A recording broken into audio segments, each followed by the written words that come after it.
చెర్లపల్లి తిరుచానూరు కొత్త రైలు సేవలు ప్రారంభం.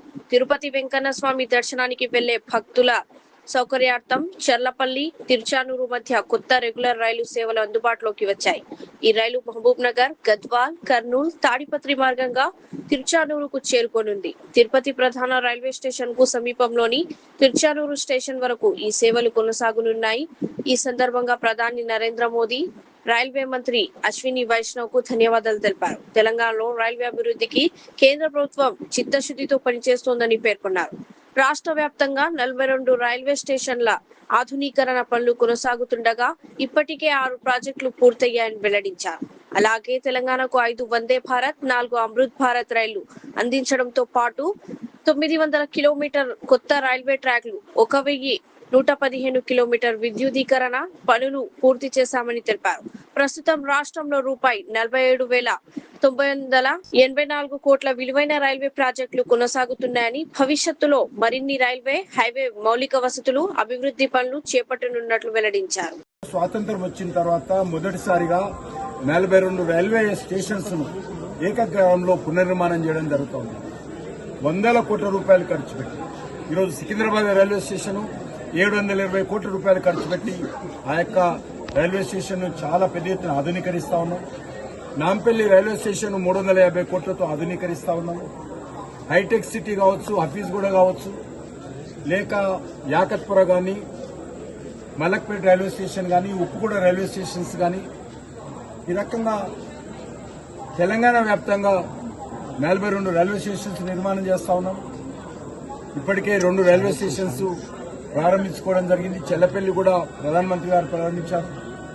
అదేవిధంగా కొమరవెల్లి మల్లన్న కూడా కొత్త రైల్వే స్టేషన్ ప్రధానమంత్రి గారు మరి ఆమోదించాడు. అది పూర్తిగా నిర్మాణం చేశాము. ఆల్మోస్ట్ 100% పూర్తయింది. వచ్చే నెలలో దాన్ని కూడా కొమరవెల్లి మల్లన్న స్వామి దగ్గరకు వచ్చేటువంటి భక్తుల కోసము ఆ యొక్క రైల్వే స్టేషన్ కూడా డెడికేట్ చేయబోతా ఉన్నాము. ఈ రకంగా తెలంగాణలో రైల్వేకి సంబంధించినటువంటి అనేక రకాల సౌకర్యాలు కల్పించడంలో మోడీ గారి ప్రభుత్వము, కేంద్ర ప్రభుత్వ బాధ్యతగా ఈరోజు తెలంగాణ ప్రజల కోసము అనేక రకాల అభివృద్ది కార్యక్రమాలు చేపడతా ఉన్నాము. ఇప్పటికే సుమారు 40,000 కోట్ల రూపాయల పనులు ఇంకా జరుగుతా ఉన్నాయి, ఇంకా జరగాల్సి ఉన్నాయి. ఈ రకంగా ఇటీవలైన ప్రధానమంత్రి గారు వచ్చినప్పుడు కూడా కొత్త పనులకు భూమి పూజ చేయడం జరిగింది. రానున్న రోజుల్లో ఈ యొక్క రైల్వే నెట్వర్క్ పెంచేటువంటి ప్రయత్నం చేస్తాం. మనకు తెలుసు ఈ చెల్లపల్లి రైల్వే స్టేషన్ కొత్తగా ఈ జంక్షన్ ఏర్పాటు చేసుకుని ఆధునీకరించడం జరిగింది. ఇక్కడికి ప్రతిరోజు 46 ట్రైన్లు ఇక్కడ ఆగుతాయి, 46 ట్రైన్లు ఆగుతాయి. ఆల్మోస్ట్ 27-28 వేల మంది ప్రతిరోజు ఇక్కడ దిగడము, ఇక్కడ నుంచి ట్రైన్ జర్నీ ప్రారంభించడం కూడా జరుగుతూ ఉంది. రానున్న రోజుల్లో తెలంగాణలోనే ఈ యొక్క చెర్లపల్లి రైల్వే స్టేషన్ మరింత ప్రాధాన్యత కూరుతుంది. ఇప్పటికే మనకు హైదరాబాద్ లో 3 జంక్షన్లున్నాయి. ఒకటి సికింద్రాబాదు, నాంపల్లి, అదేవిధంగా కాచిగూడ.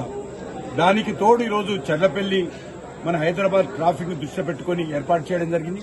ప్రతి ఒక్క ట్రైను, ప్రతి ప్యాసింజరు సికింద్రాబాద్ కు, నాంపల్లికి వచ్చి ట్రాఫిక్ లో ఇబ్బంది పడకుండా ఉండాలనే దృక్పథంతో ప్రధానమంత్రి గారు ఈ చెర్లపల్లి రైల్వే స్టేషన్ ను చాలా ఆధునీకరించి కొత్తగా నిర్మాణం చేసి డెవలప్ చేయడం జరిగింది. ఈ రకంగా తెలంగాణలోని అన్ని రైల్వే స్టేషన్స్ ను కూడా వచ్చేటువంటి సంవత్సరం లోపల నరేంద్ర మోడీ గారి ప్రభుత్వం పూర్తిగా ఆధునీకరించి ప్రజలకు అన్ని రకాల ఆధునికమైనటువంటి సౌకర్యాలు కల్పించేటువంటి ప్రయత్నం చేస్తాము. ఉదాహరణకు సికింద్రాబాద్ రైల్వే ఎయిర్పోర్ట్ ఏ రకంగా ఉందో సికింద్రాబాద్ రైల్వే స్టేషన్ కూడా ఆ రకంగా ఆధునీకరించబోతా ఉన్నాం. నేను ఈ సందర్భంగా మా రైల్వేకి సంబంధించినటువంటి ఏ విషయం మా పార్టీ పార్లమెంట్ సభ్యులు ఎవరడిగినా కూడా నరేంద్ర మోడీ గారి పెద్ద మనసుతో తెలంగాణకు సేవ చేయాలి, తెలంగాణ ప్రజలకు సంబంధించినటువంటి రైల్వే నెట్వర్క్ పెంచాలి, తెలంగాణ ప్రజల ఆకాంక్షలు నెరవేర్చాలన్న దృక్పథంతో నరేంద్ర మోడీ గారి ప్రభుత్వము ఏది అడిగినప్పుడు కూడా అది చేస్తా ఉన్నారు. నేను తెలంగాణ ప్రజల తరఫున, తెలంగాణ పార్లమెంటు సభ్యుల తరఫున నరేంద్ర మోడీ గారికి ప్రత్యేకంగా ఈ యొక్క రైల్వే అభివృద్ది కార్యక్రమాలు తెలంగాణకి ఇస్తున్నందుకు నేను వారికి ప్రత్యేకంగా ధన్యవాదాలు తెలియజేస్తా ఉన్నాను. ముఖ్యంగా ఇక్కడ చెల్లపల్లి రైల్వే స్టేషన్ సంబంధించి రోడ్లు సరిగా లేవు అనే ఇంతకుముందు కూడా ఆరోపణలు ఎదుర్కొన్నాం. సో ఏదైతే ప్యాసింజర్ల సౌకర్యార్థం ఇంకేమైనా ఏర్పాటు చేయబోతున్నారా అంటే నిర్మాణ పనులు కూడా నేను ఇప్పటికే కేసీఆర్ గారు ముఖ్యమంత్రి ఉన్నప్పుడే ఈ చెల్లపల్లి రైల్వే స్టేషన్ కావాల్సినటువంటి రోడ్డు కనెక్టివిటీ మీద అనేక సార్లు ఉత్తరాలు రాశాను. ఈ రేవంత్ రెడ్డి గారు వచ్చిన తర్వాత కూడా ఇప్పుడు ప్రస్తుత ముఖ్యమంత్రి వారికి కూడా నేను ఇప్పటికీ 2-3 ఉత్తరాలు రాశాను. గతంలో ఉత్తరానికి స్పందించారు కానీ మరి పనులు స్పందన లేదు. నేను మరొకసారి మీ ద్వారా గౌరవ ముఖ్యమంత్రి గారిని కోరుతా ఉన్నాను. ఈ చెల్లపల్లి రైల్వే స్టేషన్ కు ప్రతిరోజు వేలాది మంది ప్యాసింజర్స్ వస్తా ఉన్నారు, ప్రయాణికులు వస్తా ఉన్నారు. వాళ్ళు రావడానికి పోవడానికి రోడ్డు ఇబ్బందిగా ఉంది. కాబట్టి ఆ రోడ్డుకు సంబంధించినటువంటి మరి వెంటనే పనులు పూర్తి చేయాల్సిందిగా ముఖ్యమంత్రి గారు కలిసినప్పుడల్లా నేను ఆదేశించాను. మా వాళ్ళు చేస్తున్నారని చెప్తారు. కాబట్టి వెంటనే నేను మున్సిపల్ కమిషనర్ గారు కలిశాను, వారిని పిలిపించి మాట్లాడాను. ఇది కొత్తగా కమిషనరేట్ అయింది ఇక్కడ మున్సిపాలిటీకి సంబంధించి. కాబట్టి నేను మున్సిపల్ అధికారులను కానీ గౌరవ ముఖ్యమంత్రి గారిని కోరేది ఒకటే, నేను స్వయంగా చీఫ్ సెక్రటరీ గారితో మీటింగ్ ఏర్పాటు చేశాను. మా జీఎం గారు చీఫ్ సెక్రటరీకి సంబంధించినటువంటి ఇతర ఉన్నతాధికారులు కూడా ఇప్పటికే కలిసి మాట్లాడుకున్నారు. కాబట్టి రోడ్ కనెక్టివిటీ వెంటనే పెంచాల్సినటువంటి అవసరం ఉంది. ఆ రకంగా రోడ్ కనెక్టివిటీ పెరిగినట్లయితే ఆర్టీసీ బస్సు సౌకర్యం కానీ మరిన్నిగా ఆటోలు కానీ ట్యాక్సీలు కానీ రావడానికి అవకాశం ఉంటుంది. అదేవిధంగా రానున్న రోజుల్లో మరి ఇక్కడ నుంచి ఎంఎంటీసీ ట్రైన్ సౌకర్యం కల్పించేటువంటి విషయంలో దృష్టిని కేంద్రీకరిస్తాము. ఎంఎంటీఎస్ కూడా సెకండ్ ఫేజ్